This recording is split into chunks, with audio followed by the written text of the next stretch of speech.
অবশেষে মুখোমুখি হলেন ইউনূস ও মোদি। প্রধান উপদেষ্টা ডক্টর মোহাম্মদ ইউনূসের সাথে প্রথমবারের মতো দ্বিপাক্ষিক বৈঠক করেছেন ভারতের প্রধানমন্ত্রী নরেন্দ্র মোদি।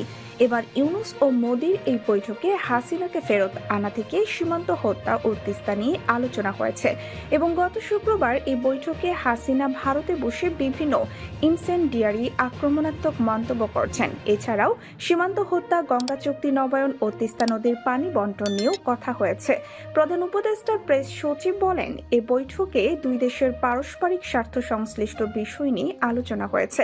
এর আগে প্রধান উপদেষ্টা ও মোদির এই বৈঠকে শেখ হাসিনা বিমস্টেক সম্মেলনের গাইডলাইনে দুই শীর্ষ নেতার মধ্যে দ্বিপাক্ষিক বৈঠক করার জন্য বাংলাদেশের পক্ষ থেকে আগ্রহ প্রকাশ করে চিঠি দেওয়ার কথা জানিয়েছিলেন ঢাকায় কর্মকর্তারা।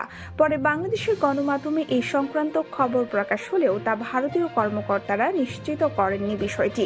ফলে শেষ মুহূর্ত পর্যন্ত এক ধরনের অনিশ্চয়তা ছিল বৈঠকটি নিয়ে। দ্বিপাক্ষিক বৈঠক, এই বৈঠকে এক দশক আগের স্মৃতিময় এক ছবি তাকে উপহার দিয়েছেন। প্রধান উপদেষ্টার উপপ্রেস সচিব বাসুস্কি বলেন, 2015 সালে 3রা জানুয়ারি মুম্বাইয়ে 102তম ভারতীয় বিজ্ঞান কংগ্রেসে নোবেল বিজয়ী অধ্যাপক ইউনূসকে স্বর্ণ পদক পরিয়ে দিয়েছিলেন ভারতের প্রধানমন্ত্রী নরেন্দ্র মোদি। প্রায় 10 বছর পর মোদিকে সেই ছবি উপহার দিয়েছেন বাংলাদেশের বর্তমান সরকার প্রধান অধ্যাপক ডক্টর মোহাম্মদ ইউনূস। অবশেষে গত শুক্রবার থাইল্যান্ডের ব্যাংককে বঙ্গোপসাগরীয় দেশগুলোর আঞ্চলিক সহযোগিতা জোটের বিমস্টেক শীর্ষ সম্মেলনের সাইড লাইনে বাংলাদেশের অন্তর্বর্তী সরকারের 8 মাসের মাথায় প্রধান উপদেষ্টা অধ্যাপক ইউনূসের সাথে ভারতের প্রধানমন্ত্রী নরেন্দ্র মোদির এই বৈঠক হলো।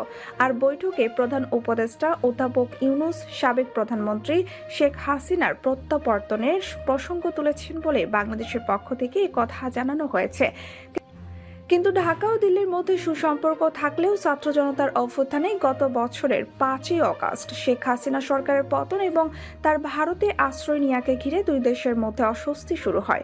বাংলাদেশের সংখ্যালঘুরা নিপীড়নের শিকার হচ্ছে এমন বক্তব্য দিতে যায় ভারতের গণমাধ্যম সহগুলো বিভিন্ন পর্যায় থেকে। মূলত এ ধরনের পরিস্থিতিতে দুই দেশের সম্পর্কের অস্বস্তি বাড়তে থাকে।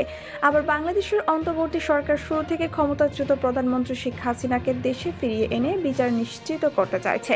কিন্তু শেখ হাসিনাকে ফেরত পাঠানোর প্রশ্নে ভারতের অবস্থান পরিষ্কার নয় বলে অভিযোগ করে আসছে বাংলাদেশ। তাছাড়াও ভারতে বসে শেখ হাসিনার রাজনৈতিক বক্তব্য দেওয়ার বিষয় নিয়েও ঢাকা আপত্তি জানিয়েছে একাধিকবার। এ নিয়ে দুই দেশই একে অন্যের রাষ্ট্রদূতকে তলব করেছে অনেকবার। সেই সাথে গত বছরের জুলাই থেকে বাংলাদেশের নাগরিকদের জন্য ভারতের ভিসা দেওয়া প্রায় বন্ধ রয়েছে।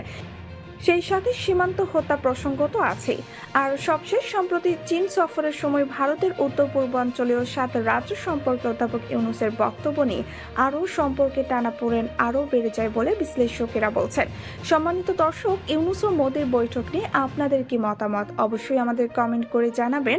আর আমাদের আপডেট সব ভিডিও পেতে আমাদের চ্যানেলটি সাবস্ক্রাইব করে বেল বাটনটি ক্লিক করে রাখুন।